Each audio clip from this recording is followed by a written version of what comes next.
Hello there, all my cute little internet puffin friends. Did you guys know that in the Star Wars movie where there was blue milk and Chewbacca, you know, the one with Rey and she's all hanging out with Luke Skywalker? Okay, so the Porgs were actually puffins because where they filmed those particular scenes, there were puffins everywhere. But you're not allowed to tell puffins to leave because nobody puts puffins in a corner. You realize that's not actually a Star Wars reference, don't you? It is now. So I feel like we can probably all agree that 2020 was really weird.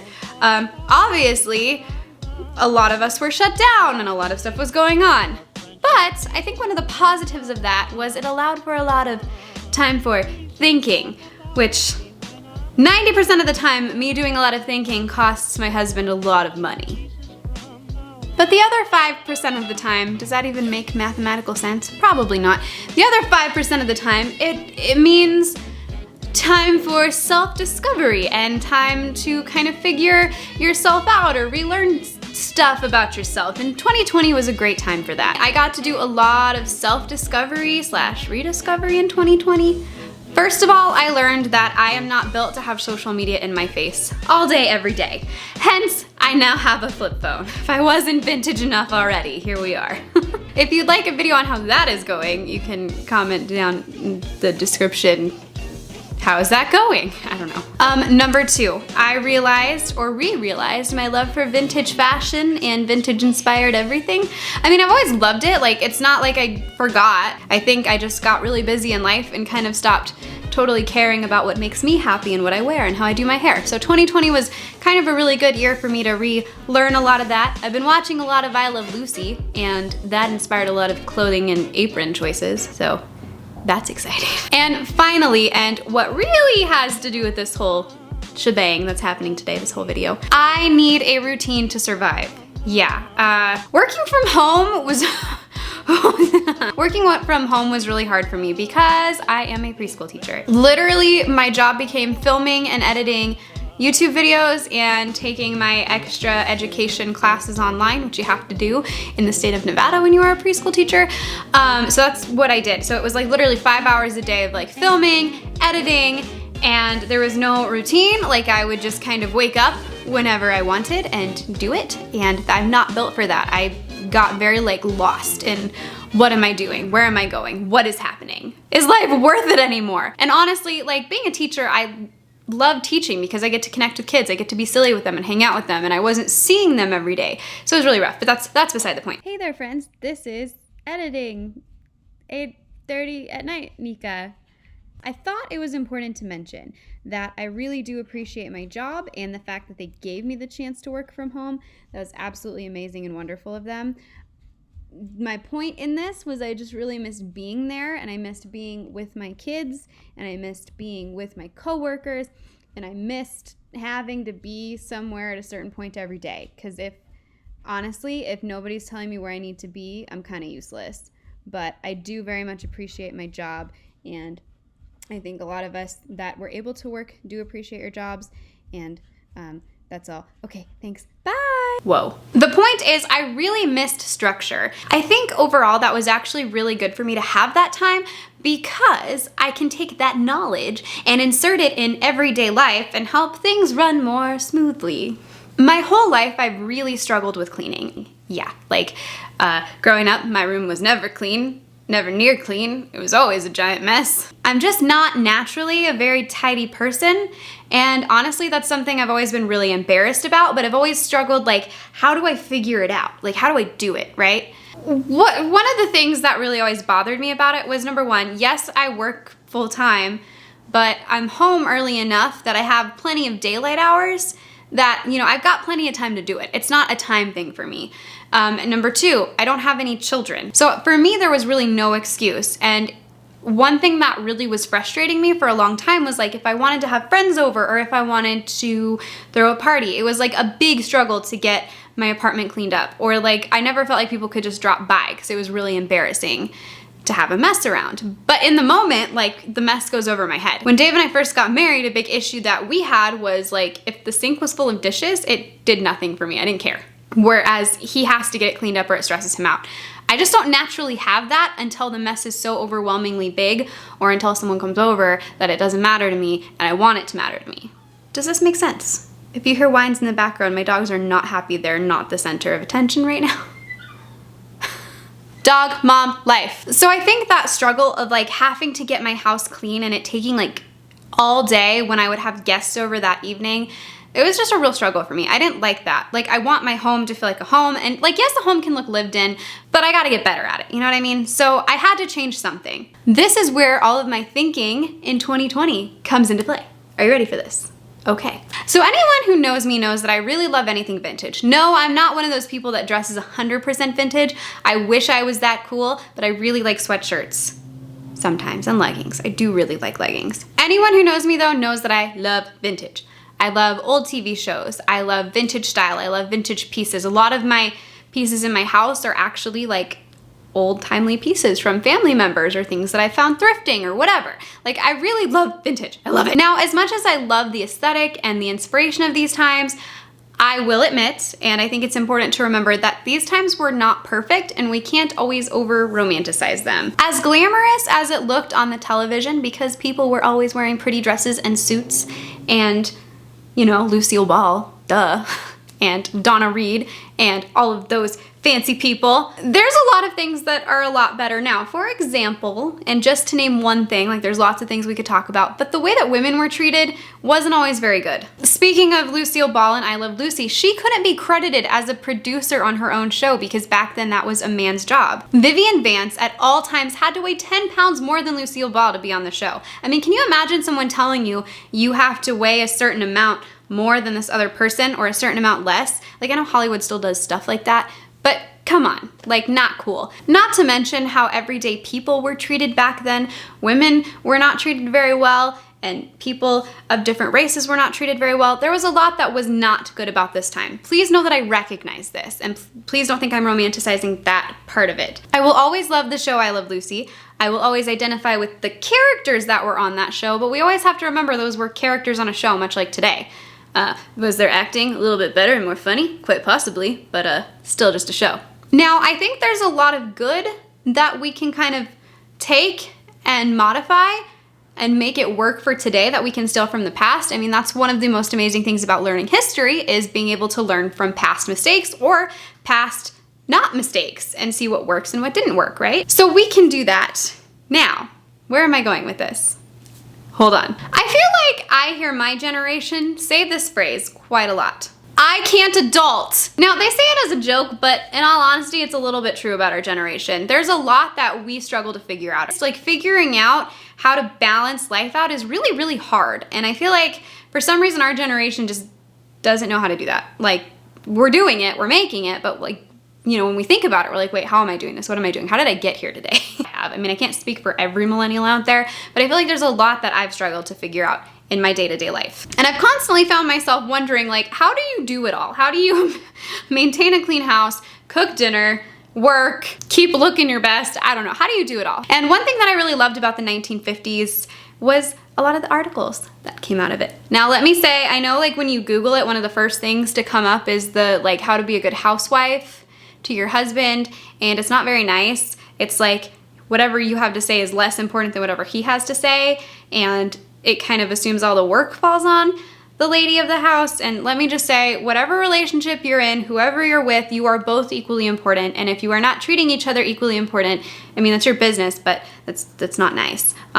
Like it said, for example, like, when he comes home from work, don't tell him about your day because his day is more important. And I just don't believe that. Unless it's like a weird circumstance where, like, I've been fired from my job and my husband's upset because they didn't put onions on his cheeseburger, then my news is a little more important, or a lot more important. But otherwise, I feel like just the first person to talk should get to say what they have to say, and then it would be the next person's turn. You know, you're both important, okay? Okay. But one thing that they did have back then that I kind of wish we had now in a more simpler form was guides on how to do certain things. Guides on how to have a daily schedule, guides on how to clean, guides on your skincare. And I mean, I'm not just saying like, oh, use this mask one time and your face will be glowing. It was like daily, do this every day, get used to doing it in a routine. And that, as we said, is what I need. I feel like our modern day versions of that are very like one-time use. I mean, maybe not always, but they can be very one-time use as opposed to like do these steps every day. For example, I feel like a lot of like the house cleaning books, they're not explaining the steps you should take to clean your house every day. It's like, this is how you minimalize your stuff. This is how to get rid of stuff, which is fine. It's just not what I'm looking for. So I pulled from this inspiration and I got creative. And on Canva, if you guys have never used Canva before, this is not sponsored in any way, shape, or form, but I love Canva. I use it for work. I use it to make worksheets for my kids, and I used it to make this. This is my daily cleaning schedule. I decided to take inspiration from a 1950s like housewife daily cleaning schedule, but modify it to work for my life. I am not a stay-at-home wife. I am not a mom, so there were steps that I didn't have to take and steps that I did have to take. And I also had to factor in the fact that I didn't have all day to get this done. I only have, you know, like 2 hours to get this done. I'm also not in a very large apartment, so I'm assuming I might have to modify that if I ever live anywhere larger than this. So let me run you through exactly how I clean my apartment, based on my fun little 1950s vintage inspired list. So my cleaning schedule tends to start as soon as I get home from work. Sometimes I'll sit and eat first and take about like 15 to 30 minutes to chill, kind of watch YouTube, and then I get into it. So one thing that I love to do too is I'll put like a movie, like a Disney movie or I don't know, something on in the background, just so I kind of have something to listen to. Sometimes I like music, but I also like having the TV on. I don't know if anyone else is like that. So I'll throw on a movie that I've seen before so I can kind of be distracted by it, but not have to focus so much on it that I get too distracted. Does that make any sense? I don't know. The first part of the list says kitchen daily. There are weekly things that are gonna go along with each thing, but I'll tell you those at the end. So every day when I start cleaning, I always start with my kitchen. And the first place in my kitchen, the dirtiest, is the stove. I always clean my stove first, and I always use 409 just because it's a really good grease cutter. I always spray it, and then I sponge it, and then I wipe it with the towel in a circular motion, and that usually gets any stains off. Yay. So I never use the same sponge to do my dishes as I do to wipe my counters. So I always leave this one towards the top of my little sponge bucket over here so it can dry, because you don't want this one to be too icky, and I change them out about every week. Next, I will wipe my counter that is next to my stove. I have a reason for saying that. And I will use Fabuloso on that because I think it smells good, especially the blue Fabuloso. Now, I know a lot of people out there are probably gonna be like, hey, you should use more green cleaner. And I understand and respect that. And if you can recommend any brands that smell this good, I'm happy to try them. So the next thing I'll do is I'll do the dishes, and in that I will finish doing the counters on the other side of the kitchen because my kitchen's like a two-sided kitchen. And last, I'll sweep the floor in the kitchen.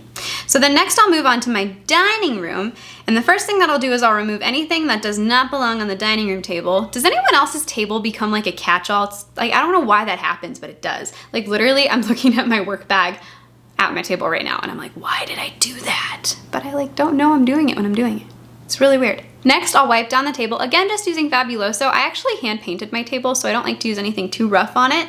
That being said, sometimes you gotta use the harsher stuff if there's like really bad dirt spots on there, but I try to use just like the lighter kind. Next, I will sweep the floor in there, and then I will mop my kitchen and my dining room. I use a spray mop, so it's not quite as complex as actually like going through the process of like mopping with like a, you know what I'm talking about? And it dries pretty quick, so it's not actually like a big chore mopping every day, and having the floors that I have, it's just necessary. It drives me crazy because I can always just see dirt on the floor. So I mop almost every day. So next I'll move on to the living room. So I'll tidy the living room, and that really for me just means like taking anything out of here that doesn't belong in here, putting stuff like in its rightful place. And then we will move on to the next step, the couch. I'll just make sure it's straightened out, the pillows look all nice, the blankets folded, you know, make the couch look nice and sittable. Next I might dust, so just go around with a duster and dust. My TV stand is black, so it loves to show dust, so it needs to be cleaned sometimes. Next I will sweep the floor in my living room, mop in there, and then I will move on to the bathroom.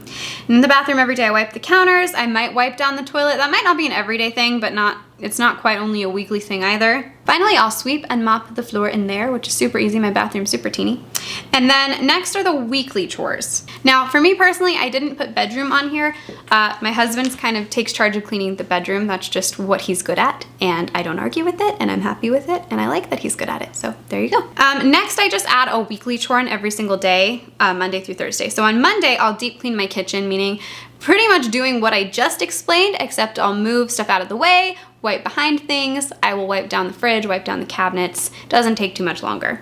On Tuesday, I will deep clean the bathroom, so that just means, you know, really trying to clean the toilet and the bathtub as best I can. And then Wednesday, trying to make this a thing. Laundry is a big struggle in my house, but trying to make Wednesday laundry day. We'll see how that goes. And then finally, Thursday, we'll deep clean the living room. So again, that might just mean cleaning behind stuff, making sure I get nooks and crannies, you know, so it's all nice for the weekend. And then on Friday, I chill. So if you feel like a list or like a little guide like this would be super helpful to you, I have a couple of recommendations. Number one, you can actually use my list. I have made it available for you to print and use on Pinterest, so you can follow me on Pinterest in the link down in the description and you can have access to that. Also, I made one with like my version of cleaning, and I made one that's blank, so you can write in your version or type it in or however you want to do that. So you're welcome. I'm sure if you use Canva, which is really easy, you could just like download it and then put it on Canva and then like write over it with the text. You know, I'm sure you could do that. I'm not a very techie person. Next, what you could do is you could just make your own list, whatever you need to do, or maybe just think in a list. If that's better for you, like if you don't need a visual, but you just need to like, just break your house up into pieces. Break up your house into your kitchen, then your bathroom, then your living room. Whatever. That helps me a lot because when I look at it as a whole, it's very overwhelming. And also remember, it doesn't have to look perfect all the time, and you don't have to stick to a routine every single day. Do what works for you, get yourself into the groove, which sometimes takes a while. You got this. If I can do it, trust me. If I can do it, you can do it. All right, well, thank you guys so much for watching. I know this was like a little bit different of a topic, but it was a lot of fun to talk about and share something that I made. If you like this video, please hit that like button, and you're welcome to subscribe. You're invited to subscribe. I would like it if you subscribe. And you can also hit the like button, just because I'll be sad if you don't. I'm so awkward when I'm by myself. When I'm with Dave, I'm like, I don't know. In all seriousness, thank you guys so much for watching. I had a lot of fun putting together this video for you and talking about things that were on my mind and being creative. That's exactly what happened. I hope that this list and this idea of a list is super helpful for you. If not, I hope you were just entertained by my hair. It's red again, I'm really excited. I had it like a dark red, and that just was not for me. It was not my jam. I did not feel like myself. I felt like someone else, and now I feel like me. If you like this video, hit the like button, and you can also subscribe, and you'll get to subscribe, and we can all do this together. I don't know, is that a thing subscribers do? I don't know what I'm doing. And then you can also hit the notification bell for more, and you'll know when I upload, which you probably need a notification bell because there's no schedule. It just happens when I have time and I'm in the mood. So you should probably do that if you wanna see more of these. I also was hoping, if anyone is out there that is curious, I would love to review some more stuff from Amazon. So if you could comment down below something you'd like to see me review, I'd be happy to, because that was a lot of fun the last couple of times.